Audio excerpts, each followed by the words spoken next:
moi, je suis un danger pour la société à marocaine. Oui, à l'époque, à l'époque. Parce que pour vous répondre, il faut savoir, il faut d'abord savoir le contexte. Voilà, contextualiser.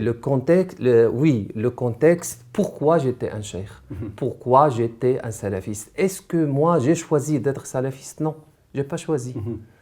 J'ai jamais choisi d'être salafiste. Alors, comment c'est arrivé? Comment c'est arrivé? Parce que c'est le contexte mondial, c'est le contexte régional, c'est le contexte qui régnait à l'époque.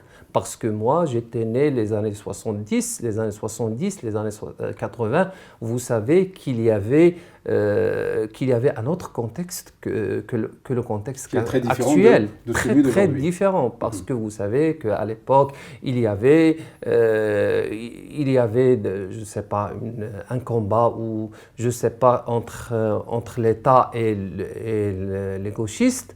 Alors, l'État, à cette époque, il a décidé d'importer le salafisme pour faire un peu d'équilibre.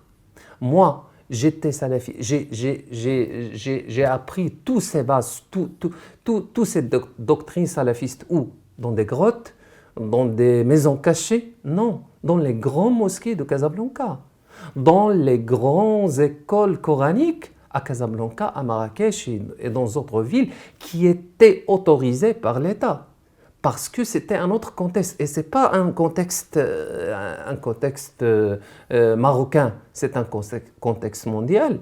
Parce que vous vous souvenez, il y a à cette époque la guerre d'Afghanistan et le contexte mondial encourage les jeunes pour aller à Afghanistan.